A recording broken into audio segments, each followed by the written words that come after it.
Hallelujah, price lord. ಪ್ರಿಯ ದೇವಜನರೇ, ಎಲ್ಲರಿಗೂ ಕರ್ತನಾದ ಯೇಸು ಕ್ರಿಸ್ತನ ಹೆಸರಿನಲ್ಲಿ ಹೊಸ ವರ್ಷದ ಶುಭಾಶಯಗಳು. ದೇವರು ನಿಮ್ಮನ್ನು ಈ ವರ್ಷದಲ್ಲಿ ನೀವು ಏನನ್ನ ನಿರೀಕ್ಷೆ ಮಾಡಿದ್ದೀರೋ ಅದೆಲ್ಲವನ್ನ ಪೂರೈಸಲಿ. ಯಾವ ಆಶೀರ್ವಾದಕ್ಕೋಸ್ಕರ ನೀವು ಎದುರು ನೋಡುತ್ತಾ ಇದ್ದೀರೋ ಎಲ್ಲ ಆಶೀರ್ವಾದಗಳು ನಿಮ್ಮ ಮೇಲೆ, ನಿಮ್ಮ ಕುಟುಂಬದ ಮೇಲೆ, ನೀವೇನು ಕೆಲಸ ಮಾಡ್ತೀರೋ ಆ ಕೆಲಸದ ಮೇಲೆ ಯೇಸು ಕ್ರಿಸ್ತನ ನಾಮದಲ್ಲಿ ಇಳಿದು ಬರಲಿ ಎಂಬುದಾಗಿ ನಾನು ಪ್ರಾರ್ಥಿಸ್ತೇನೆ. ದೇವರು ನಿಮ್ಮನ್ನು ಕರೆದದ್ದು ಒಂದು ಉದ್ದೇಶದ ಪ್ರಕಾರ, ದೇವರು ನಿಮ್ಮನ್ನು ಆದುಕೊಂಡದ್ದು ಒಂದು ಉದ್ದೇಶದ ಪ್ರಕಾರ.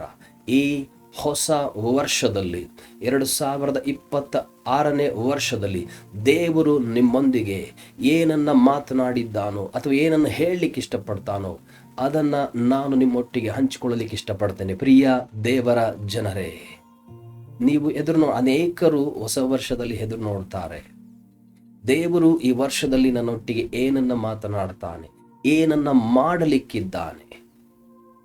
ಇಷ್ಟೊಂದು ಕಷ್ಟಗಳು 2025ನೇ ವರ್ಷದಲ್ಲಿ ಅಥವಾ ಇಷ್ಟು ವರ್ಷಗಳು, ಇಷ್ಟೊಂದು ಕಷ್ಟಗಳು, ಇಷ್ಟೊಂದು ಹೋರಾಟಗಳು, ಇಷ್ಟೊಂದು ಹಿಂಸೆಗಳು ಎಂಬಂಥ ಚಿಂತೆಯಲ್ಲಿದ್ದೀರೋ, ದೇವರು ನಿಮಗೋಸ್ಕರ ಒಂದು ವಾಗ್ದಾನವನ್ನು ಮಾಡಿದ್ದಾನೆ ಈ ಹೊಸ ವರ್ಷದಲ್ಲಿ. ಪ್ರಿಯ ದೇವಜನರೇ, ಆ ವಾಗ್ದಾನವನ್ನು ನೀವು ಕೇಳಿಸಿಕೊಳ್ಳುವಾಗ ನಿಮ್ಮೊಳಗಡೆ ದೇವರಾತ್ಮನು ಪ್ರಜ್ವಲಿಸ್ತಾನೆ.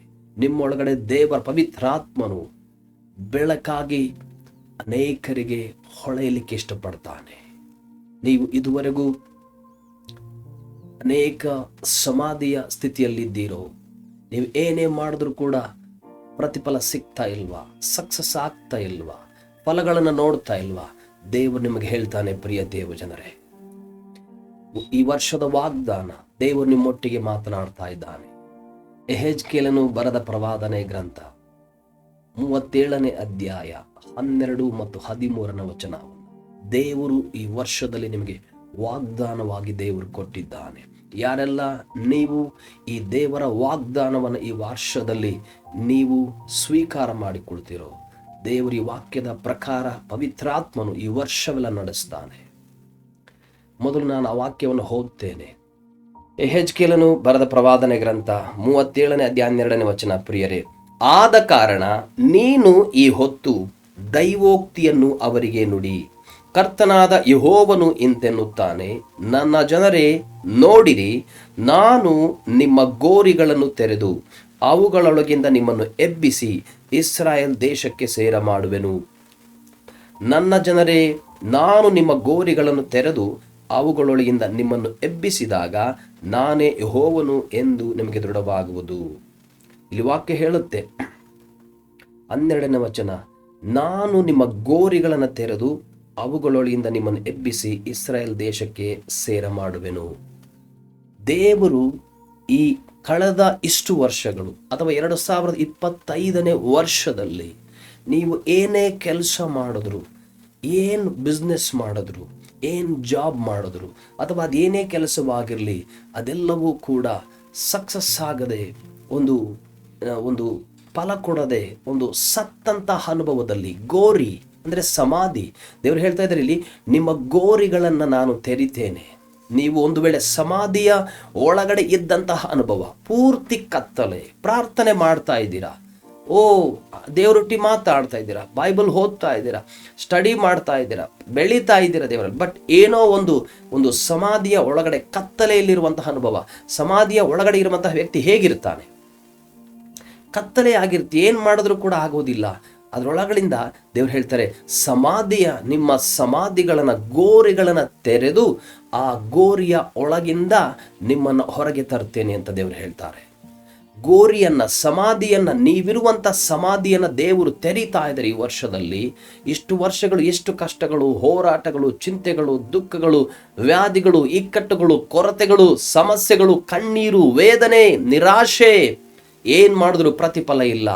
ಆ ಒಂದು ಗೋರಿಯ ಅನುಭವ, ಸಮಾಧಿಯ ಅನುಭವ, ಮುಂದೆ ಏನು ಆಗ್ತಾ ಇಲ್ಲ, ಏನೇ ಮಾಡಿದ್ರು ಎನ್ನುವಂಥ ಅನುಭವದಲ್ಲಿ ನೀವಿದ್ದೀರಾ. ಪ್ರಿಯ ದೇವ ಜನರೇ, ದೇವರು ನಿಮ್ಮ ಸಮಾಧಿಗಳನ್ನು ಈ ವರ್ಷದಲ್ಲಿ ಆತನು ತೆರಿತಾ ಇದ್ದಾನೆ. ಈ ವರ್ಷದಲ್ಲಿ ತೆರೆದಿದ್ದು ಮಾತ್ರವಲ್ಲ, ಆ ಸಮಾಧಿಯನ್ನು, ನೀವಿರುವಂತಹ ಸಮಾಧಿ ಅನುಭವದಿಂದ ದೇವರು ತೆರೆದು ನಿಮ್ಮನ್ನ ಆ ಸಮಾಧಿಯ ಒಳಗಿಂದ ಮೇಲೆ ತರ್ತೀನಿ ಅಂತ ದೇವರು ಹೇಳ್ತಾ ಇದ್ದಾರೆ. 12ನೇ ವಚನ 37 ಯೆಹೆಜ್ಕೇಲ. ಆ ಸಮಾಧಿಯನ್ನ ತೆರೆದು ಅದರ ಒಳಗಿಂದ ನಿಮ್ಮನ್ನ ಹೊರಗಡೆ ತರ್ತೇನೆ. ನೀವು ಇದುವರೆಗೂ ಒಂದು ವೇಳೆ ಸಮಾಧಿ ತೆರೆದು ಸುಮ್ಮನೆ ಬಿಟ್ರೆ ಆ ಸಮಾಧಿಯಿಂದ ಮೇಲೆತ್ತುವವರು ಯಾರು? ಅದರ ದೇವರೇ ಹೇಳ್ತಾ ಇದ್ದಾರೆ, ನಿಮ್ಮ ಗೋರಿಗಳನ್ನು ತೆರೆದು ಆ ಗೋರಿಗಳ ಒಳಗಿಂದ ನಿಮ್ಮನ್ನ ಮೇಲಕ್ಕೆತ್ತುತ್ತೇನೆ. ಆತನು ನಿಮ್ಮನ್ನ ಗೋರಿಯೊಳಗಿಂದ, ನಿಮ್ಮ ಗೋರಿಯನ್ನು ತೆರೆದು ಆ ಗೋರಿಯೊಳಗೆ ಇರುವಂಥ ನಿಮ್ಮ ಸತ್ತಂತಹ ಸಮಾಧಿಯ ಒಂದು ಅನುಭವ, ಸಮಾಧಿಯ ಒಂದು ಅನೇಕ ಆಟಿಟ್ಯೂಡ್, ಚಟುವಟಿಕೆಗಳು ಎಲ್ಲವುಗಳಿಂದ ದೇವರು ನಿಮ್ಮನ್ನ ಹೊರಗೆ ತರುತ್ತಾ ಇದ್ದಾನೆ. ಪ್ರಿಯ ದೇವಜನರೇ, ಮಾರ್ತಾ, ಮರಿಯಳು, ಲಾಜರನು, ಯೋಹಾನನು ಬರೆದ ಸುವಾರ್ತೆ 11ನೇ ಅಧ್ಯಾಯದಲ್ಲಿ ಏನಾಯಿತು? ಅವನು ಸತ್ತಿದ್ದ, ನಾತ ಹುಟ್ಟಿತು, 4 ದಿನ ಮಣ್ಣು ಮಾಡಿ ಸಮಾಧಿಯಲ್ಲಿಟ್ಟು ಆ ಲಾಜರನ ಶರೀರವನ್ನ ಸಮಾಧಿಯಲ್ಲಿಟ್ಟು 4 ದಿನ ಆಗಿತ್ತು. ಆ ಲಾಜರನ ಅಕ್ಕ ಹೇಳ್ತಾಳೆ, ಸ್ವಾಮಿ 4 ದಿನ ಆಗಿದೆ, ನಾತ ಹುಟ್ಟಿದೆ, ಈಗ ವಾಸನೆ ಬರ್ತಾ ಇದೆ ಆ ಸಮಾಧಿಯೊಳಗಿಂದ, ಆ ಒಂದು ಶರೀರದ ವಾಸನೆ, ಕೆಟ್ಟ ವಾಸನೆ, ಕೊಳತ ವಾಸನೆ ಬರ್ತಾ ಇದೆ ಅಂತ. ಆದರೆ ದೇವರು ಹೇಳ್ತಾರೆ, ನೀನು ನಂಬಿದರೆ ದೇವರ ಮಹಿಮೆಯನ್ನ ಕಾಣುವೆ. ಒಂದು ವೇಳೆ ಪ್ರಿಯ ದೇವಜನರೇ, ನೀವು ಈ ವಾಕ್ಯವನ್ನು ಯೆಹೆಜ್ಕೇಲ 37:12 ನಾನು ನಿಮ್ಮ ಗೋರಿಗಳನ್ನು ತೆರೆದು ಆ ಗೋರಿಗಳೊಳಗಿಂದ ನಿಮ್ಮನ್ನು ಎತ್ತುತ್ತೇನೆ ಎನ್ನುವಂಥ ವಾಗ್ದಾನವನ್ನು ನೀವು ನಿಜವಾಗಿ ಹೃದಯಪೂರ್ವಕವಾಗಿ ಸ್ವೀಕಾರ ಮಾಡಿ ಕೇಳಿಸಿಕೊಂಡು, ಇದು ನನಗೋಸ್ಕರವೇ ದೇವರು ಈ ದಿನ ಈ ವರ್ಷದಲ್ಲಿ ನನಗೋಸ್ಕರವೇ ಮಾತನಾಡ್ತಾ ಇದ್ದಾನೆ, ಇದು ನನಗಾಗಿಯೇ ದೇವರು ಮಾತಾಡಿದ್ದಾನೆ ಎನ್ನುವಂಥ ರೀತಿಯಲ್ಲಿ ನೀವು ಸ್ವೀಕಾರ ಮಾಡುವುದಾದರೆ, ನೀವಿರುವಂತಹ ಪರಿಸ್ಥಿತಿ, ಗೋರಿ ಸಮಾಧಿಯ ಪರಿಸ್ಥಿತಿಯಿಂದ ನಿಮ್ಮನ್ನು ತೆರೆದು, ಆ ಸಮಾಧಿಯನ್ನು ತೆರೆದು ಸಮಾಧಿಯ ಒಳಗಿಂದ ದೇವರು ನಿಮ್ಮನ್ನ ಮೇಲೆ ಕೆತ್ತುತ್ತಾನೆ. ಪ್ರಿಯರೇ, ಆ ಲಾಜರನನ್ನ ಅವರ ಅಕ್ಕನಿಗೆ ಹೇಳ್ತಾನೆ, ನೀನು ನಂಬಿದರೆ ದೇವರ ಮಹಿಮೆಯನ್ನ ಕಾಣುವಿ. ಸತ್ತು ಆತನು 4 ದಿನ, ಎಷ್ಟೋ ದಿನ ಆಯಿತು, ಮಣ್ಣು ಮಾಡಿ 4 ದಿನ ಆಯಿತು, ನಾತ ಹುಟ್ಟುತ್ತಾ ಇದೆ ಅಂತ ಅವರ ಅಕ್ಕ ಹೇಳ್ತಾಳೆ. ಆದರೆ ದೇವರು ಅದೆಷ್ಟು ದಿನ ಆಗಿರಲಿ ಸಂಬಂಧ ಇಲ್ಲ, ಆದರೆ ದೇವರು ಹೇಳ್ತಾರೆ, ನೀನು ನಂಬಿದರೆ ದೇವರ ಮಹಿಮೆಯನ್ನು ಕಾಣುವಿ. ಈ ವಾಗ್ದಾನವನ್ನು ನೀವು ನಂಬೋದಾದರೆ ನೀವು ನಿಮ್ಮ ಜೀವಿತದಲ್ಲಿ ಸಮಾಧಿಯಿಂದ ದೇವರು ಹೊರಗೆ ತರುತ್ತಾನೆ, ನಿಮ್ಮನ್ನ ಕಷ್ಟಗಳಿಂದ ಹೊರಗೆ ತರ್ತಾನೆ, ಆ ಸಮಾಧಿ ಅನುಭವದಿಂದ ಹೊರಗೆ ತರ್ತಾನೆ. ಏನು ಇಲ್ಲ, ನನಗೆ ಯಾರು ಇಲ್ಲ ಎನ್ನುವಂಥ ಅನುಭವದಿಂದ ಹೊರಗೆ ತರ್ತಾನೆ. ಎಲ್ಲವನ್ನ ದೇವರು ಫಲಭರಿತವಾಗಿ ಮಾಡಲಿಕ್ಕಿದ್ದಾನೆ ನಿಮ್ಮನ್ನ ಪ್ರಿಯರೇ. ಈ ವರ್ಷದಲ್ಲಿ ಅಲ್ಲಿ ಲಾಜರನೇ ಸಮಾಧಿ ಹತ್ರ ಯೇಸು ಸ್ವಾಮಿ ಹೋಗಿ, ಲಾಜರನೇ ಹೊರಗೆ ಬಾ ಅಂತ ಕರೆದ ತಕ್ಷಣ ಸಮಾಧಿಯಿಂದ ಎದ್ದು ಹೊರಗೆ ಬರ್ತಾನೆ. ಅಷ್ಟು ಮಾತ್ರವಲ್ಲ, ಹೊರಗೆ ಬಂದ ಮೇಲೆ ಅವನಿಗೆ ಕಟ್ಟಿರುವಂಥ ಕೈಪಾವಡವನ್ನೆಲ್ಲವನ್ನ ಬಿಚ್ಚಿರಿ ಅಂತ ಹೇಳ್ತಾನೆ. ಯೇಸು ಕ್ರಿಸ್ತನು ಸೆರೆಮನೆಯಲ್ಲಿಂದ ತನ್ನ ಮಕ್ಕಳನ್ನ, ದುಷ್ಟ ಆತ್ಮನ ಬಂಧದಲ್ಲಿರುವಂಥ ತನ್ನ ಮಕ್ಕಳನ್ನ ಈ ವರ್ಷದಲ್ಲಿ ಗೋರಿಯ ಅನುಭವ, ಸಮಾಧಿಯ ಅನುಭವದಲ್ಲಿ ಇರುವಂತಹ ತನ್ನ ಮಕ್ಕಳನ್ನ ಹೊರಗೆ ತಂದು, ಆ ಸಮಾಧಿಯನ್ನು ತೆರೆದು ಹೊರಗೆ ತಂದು ನಿಮ್ಮನ್ನು ದೇವರಿಗೋಸ್ಕರ ಪ್ರಕಾಶಿಸುವಂತೆ ಮಾಡ್ತಾನೆ. ನೀವು ದೇವರಿಗೋಸ್ಕರ ಬೆಳಗುವಂತೆ ಮಾಡ್ತಾನೆ. ನೀವು ದೇವರಿಗೋಸ್ಕರ ಪ್ರಜ್ವಲಿಸುವಂತೆ ಮಾಡ್ತಾನೆ. ನೀವು ದೇವರಿಗೋಸ್ಕರ ಜೀವಿಸುವಂತೆ ಹಿಂದೆಂದೂ ಇರದಂತಹ ಅನುಭವ. ನೀವು ಯೋಚನೆ ಮಾಡ್ರಿ ಪ್ರಿಯರೇ, ಒಂದು ವೇಳೆ ನಿಮ್ಮ ಸಮಾಧಿಯ ಗೋರಿ ತೆರೆದಾಗ ಸತ್ತಂತ ಅನುಭವ, ಸತ್ತ ಆ ವ್ಯಕ್ತಿ ಆ ಸಮಾಧಿಯಿಂದ ಎದ್ದು ಬಂದರೆ ಹೇಗಿರುತ್ತೋ ಅದೇ ರೀತಿ ಈ ವಾಕ್ಯದ ಆ ವಾಗ್ದಾನ, ನಾನು ನಿಮ್ಮ ಗೋರಿಗಳನ್ನು ತೆರೆದು ಆ ಗೋರಿಯೊಳಗಿಂದ ನಿಮ್ಮನ್ನ ಮೇಲಕ್ಕೆತ್ತುತ್ತೇನೆ ಅಂತ ದೇವರು ನಿಮ್ಮೊಟ್ಟಿಗೆ ಮಾತನಾಡ್ತಾ ಇದ್ದಾರೆ. ಸತ್ತಂತ ವ್ಯಕ್ತಿ ಸಮಾಧಿಯಿಂದ ಹೊರಗೆ ಬಂದರೆ ಹೇಗಿರುತ್ತೆ ನೀವು ಆಲೋಚನೆ ಮಾಡಿಕೊಂಡ್ರೆ, ಅದೇ ರೀತಿ ಆತ್ಮೀಕವಾಗಿ ನೀವು ಪೂರ್ತಿಯಾಗಿ ಸತ್ತು ಹೋಗಿದ್ದೀರೋ, ನಿಮ್ಮ ಪರಿಸ್ಥಿತಿ ಎಲ್ಲವೂ ನಿಮಗೆ ವಿರುದ್ಧವಾಗ ಆಗ್ತಾ ಇದೆಯೋ, ಆ ಸತ್ತಂತಹ ಗೋರಿಯ ಒಳಗಿಂದ ದೇವರು ನಿಮ್ಮನ್ನ ತೆಗೆದು ನಿಲ್ಲಿಸಿ ದೇವರಿಗೋಸ್ಕರ ತನ್ನ ಕೆಲಸವನ್ನ ಮಾಡಲಿಕ್ಕೆ ನಿಮ್ಮನ್ನ ಆತನ ಒಂದು ಆಯುಧವನ್ನಾಗಿ ದೇವರು ನಿಮ್ಮನ್ನು ಉಪಯೋಗಿಸ್ಲಿಕ್ಕಿದ್ದಾನೆ. ಪ್ರಿಯರೇ, ನೀವು ಸತ್ತಂತ ಅನುಭವದಲ್ಲಿ ಇದ್ದೀರೋ, ಹೊರಗಡೆ ದೇವ್ರು ತರ್ತಾ ಇದ್ದಾರೆ. ದೇವ್ರು ಹೇಳ್ತಾ ಇಲ್ಲ ಹೊರಗಡೆ ಬಾ ಅಂತ ಹೇಳ್ತಾ ಇಲ್ಲ, ನಿಮ್ಮ ಗೋರಿಗಳನ್ನು ತೆರೆದು ಆ ಗೋರಿಯೊಳಗಿಂದ ನಿಮ್ಮನ್ನ ನಾನು ಎತ್ತುತ್ತೇನೆ ಮೇಲಕ್ಕೆ. ಲಾಜರನನ್ನ ಹೊರಗೆ ಬಾ, ಲಾಜರನೇ ಅಂತ ಯೇಸು ಕ್ರಿಸ್ತನ್ ಹೇಳಿದ ತಕ್ಷಣ ಅವನು ಹೊರಗೆ ಬಂದ. ಏನಾಯ್ತು? ಪೂರ್ತಿಯಾಗಿ ಸಂತೋಷ, ಸಮಾಧಾನ, ಅದ್ಭುತ ನಡೀತಲ್ಲಿ. ಸತ್ತಂತ ವ್ಯಕ್ತಿ ಅಲ್ಲಿ ಎದ್ದು ಬಂದ. ಅದನ್ನು ಕೂಡ ಅನೇಕರು ನಂಬಲಿಲ್ಲ. ಈಗಲೂ ಕೂಡ ಹಾಗೆ ಸತ್ತೋದವನು ಎದ್ದು ಬಂದರೂ ಕೂಡ ನಂಬಲಿಕ್ಕೆ ರೆಡಿ ಇಲ್ಲ ಅನೇಕರು.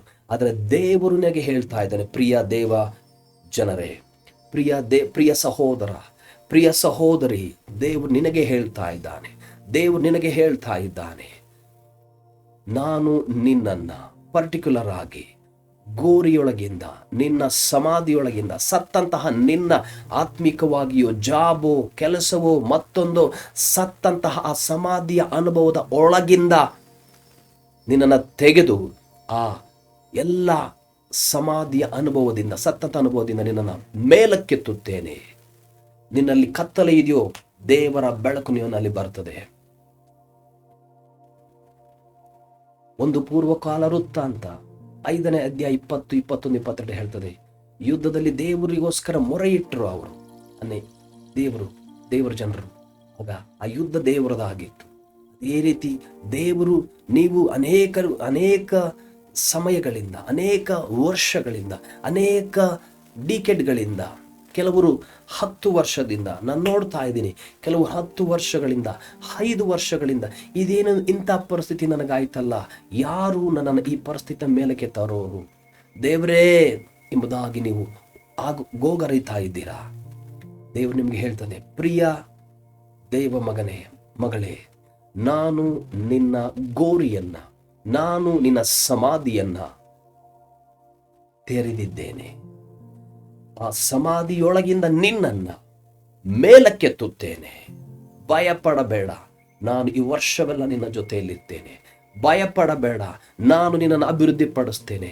ಭಯಪಡಬೇಡ, ನೀನು ಕೈ ಹಾಕಿದ ಕೆಲಸವನ್ನೆಲ್ಲ ನಾನು ಸಫಲ ಮಾಡ್ತೇನೆ, ಫಲವನ್ನು ಕೊಡ್ತೇನೆ. ಇನ್ನು ಮುಂದೆ ನಿಮಗೆ ಯಾವುದೇ ಸಮಾಧಿಯ ಅನುಭವ ಇಲ್ಲವೇ ಇಲ್ಲ. ಪೂರ್ತಿಯಾಗಿ ಬಿಡುಗಡೆಯನ್ನು ನಾನು ನಿಮಗೆ ಕೊಡ್ತೇನೆ. ಪೂರ್ತಿಯಾಗಿ ಬಿಡುಗಡೆ, ಪೂರ್ತಿಯಾಗಿ ಬಿಡುಗಡೆ, ಪೂರ್ತಿಯಾಗಿ ಬಿಡುಗಡೆ. ಕತ್ತಲೆ ಅನುಭವದಿಂದ, ಸಮಾಧಿಯೊಳಗಿಂದ ನಾನು ನಿನ್ನನ್ನು ಬಿಡಿಸ್ತೇನೆ. ಬಿಡಿಸಿ ಮೇಲಕ್ಕೆತ್ತಿ ಅನೇಕ ಜನಗಳಿಗೆ, ಅನೇಕ ಕಡೆಗಳಲ್ಲಿ ನಿನ್ನನ್ನು ಉಪಯೋಗಿಸ್ತೇನೆ. ಈ ವಾಕ್ಯವನ್ನು ದೇವರು ಕೆಲವರಿಗೆ ಹೇಳ್ತಾರೆ. ಅನೇಕ ಸ್ಥಳಗಳಲ್ಲಿ, ಅನೇಕ ಸಿಟಿಗಳಲ್ಲಿ, ಅನೇಕ ರಾಜ್ಯಗಳಲ್ಲಿ ನಾನು ನಿನ್ನನ್ನು ಉಪಯೋಗಿಸ್ತೇನೆ. ಭಯಪಡಬೇಡ, ನೀನು ಇದುವರೆಗೂ ಸತ್ತಂತ ಅನುಭವದಲ್ಲಿದ್ದಿ, ಅದಕ್ಕಾಗಿ ನಾನು ನಿನ್ನೊಟ್ಟಿಗೆ ಮಾತನಾಡ್ತಾ ಇದ್ದೇನೆ. ನಾನು ನಿನ್ನನ್ನು ಆಶೀರ್ವದಿಸ್ತೇನೆ. ನಿನ್ನ ಕಣ್ಣೀರನ್ನು ನೋಡಿದ್ದೇನೆ, ನಿನ್ನ ಪರಿಸ್ಥಿತಿಗಳನ್ನು ನೋಡಿದ್ದೇನೆ. ನಿನ್ನನ್ನ ಆ ಸಮಾಧಿಯೊಳಗಿಂದ, ಕಣ್ಣೀರಿನಿಂದ ಮೇಲಕ್ಕೆ ಎತ್ತಿದ್ದೇನೆ. ಓಪನ್ ಮಾಡಿದ್ದೇನೆ ನಿನ್ನ ಸಮಾಧಿಯನ್ನು, ಓಪನ್ ಮಾಡಿದ್ದೇನೆ ನಿನ್ನ ಸಮಾಧಿಯನ್ನು. ತೆರೆದಿದ್ದೇನೆ ಮಗನೇ ನಿನ್ನ ಸಮಾಧಿಯನ್ನು, ತೆರೆದಿದ್ದೇನೆ ಮಗಳೇ ನಿನ್ನ ಸಮಾಧಿಯನ್ನ. ಆ ಸಮಾಧಿಯೊಳಗಿಂದ ನಿನ್ನನ್ನು ಮೇಲಕ್ಕೆತ್ತಿದ್ದೇನೆ. ಸಮಾಧಿಯನ್ನು ತೆರೆದು ನಾನು ನಿನ್ನನ್ನು ಅಲ್ಲೇ ಬಿಡ್ತಾ ಇಲ್ಲ. ಆ ಸಮಾಧಿಯೊಳಗಿಂದ ನಿನ್ನನ್ನು ಮೇಲಕ್ಕೆತ್ತಿ ಬಲವಾಗಿ ನಿಲ್ಲಿಸ್ತೇನೆ ನನಗೋಸ್ಕರ ನಿನ್ನನ್ನು. ಭಯಪಡಬೇಡ, ನಾನು ನಿನ್ನ ಜೊತೆಯಲ್ಲಿದ್ದೇನೆ. ನಾನು ನಿನ್ನೊಳಗಡೆ ವಾಸ ಮಾಡ್ತಾ ಇದ್ದೇನೆ. ನಿನ್ನ ಮೂಲಕ ನಾನು ಚಲಿಸ್ತೇನೆ. ಈ ವರ್ಷವೆಲ್ಲ ಅದ್ಭುತವಾಗಿ ಚಲಿಸ್ತೇನೆ.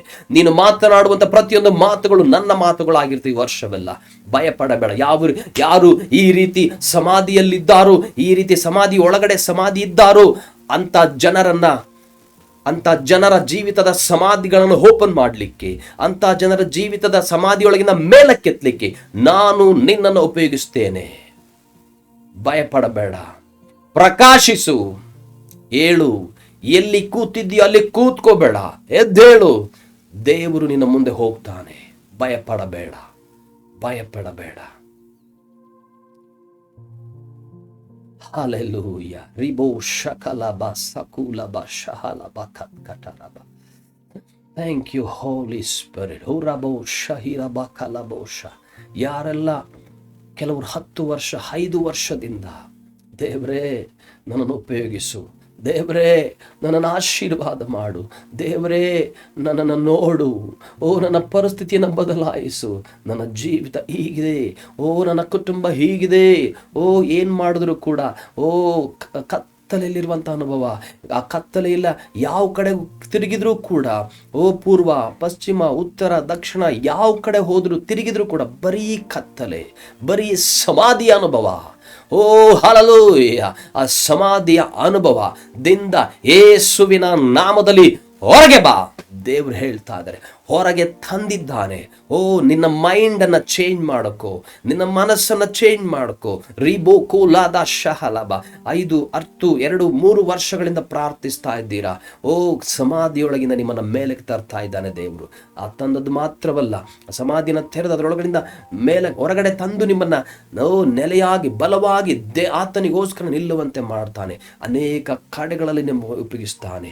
ಈ ವರ್ಷವೆಲ್ಲ ದೇವರು ನಿಮ್ಮನ್ನ ಸಮೃದ್ಧಿ, ಓ ಸಮಾಧಾನ, ಓ ಐಶ್ವರ್ಯ, ಓ ಹಲ್ಲೆಲೂಯಾ, ದೇವರ ದಯೆ, ದೇವರ ಹೆಚ್ಚಾದ ಕೃಪೆ ನಿಮ್ಮ ಮೇಲೆ, ನಿಮ್ಮ ಕುಟುಂಬದ ಮೇಲೆ, ನೀವು ಮಾಡುವಂತ ಎಲ್ಲಾ ಕೆಲಸ ಕಾರ್ಯಗಳ ಮೇಲೆ ನಾನು ಮಾತನಾಡ್ತಾ ಇದ್ದೇನೆ ಯೇಸುವಿನ ನಾಮದಲ್ಲಿ. ಓ ಹಲ್ಲೆಲೂಯಾ, ಓ ಅಬಂಡೆನ್ಸ್ ಗ್ರೇಸ್, ಓ ಹಲ್ಲೆಲೂಯಾ, ಮರ್ಸಿ ಮರ್ಸಿ, ಹಲ್ಲೆಲೂಯಾ, ದೇವರ ಕೃಪೆ, ಅಪರಿಮಿತವಾದ ದೇವರ ಕೃಪೆ, ಅಪರಿಮಿತವಾದ ದೇವರ ಆತ್ಮ, ಓ ಹಲಲು ಮಿತಿ ಇಲ್ಲದ ದೇವರ ಆತ್ಮನು ನಿಮ್ಮ ಮೇಲೆ ಚಲಿಸಲಿ, ನಿಮ್ಮ ಕುಟುಂಬದ ಮೇಲೆ ಚಲಿಸಲಿ, ನಿಮ್ಮ ಕೆಲಸ ಕಾರ್ಯಗಳ ಮೇಲೆ ಚಲಿಸಲಿ ಯೇಸುವಿನ ನಾಮದಲ್ಲಿ. ಓ ರಾಬಾ ಶೇಕೆರದೋ ಶಕಲಬ, ದೇವರೇ ಆಶೀರ್ವಾದ ಮಾಡು. ಈ ವಾಕ್ಯವನ್ನ ಯಾರೆಲ್ಲ ಕೇಳಿಸ್ಕೊಳ್ತಾರೋ, ಓ ಅವರನ್ನ ಸಮಾಧಿಯೊಳಗಿಂದ ಮೇಲೆ ನೀನು ಎತ್ತಿದ್ದೀಯ, ಅವರ ಸಮಾಧಿಯನ್ನ ಓಪನ್ ಮಾಡಿದೀಯ, ತೆರೆದಿದ್ದೀಯ. ಅದನ್ನು ಅವರು ನಂಬಲಿಕ್ಕೆ ನೀನು ಕೃಪೆ ಮಾಡು, ಆಶೀರ್ವದಿಸಪ್ಪ. ಎಲ್ಲ ಸ್ತುತಿ ಘನಮಾನ ಮಹಿಮೆಯೊಬ್ಬನಿಗೆ ಸಲ್ಲಿಸ್ತೇನೆ. ಯೇಸುವಿನ ನಾಮದಲ್ಲಿ ಬೇಡಿದ್ದೇನೆ ತಂದೆಯಾದ ದೇವರೇ, ಅಮೇನ್, ಅಮೇನ್.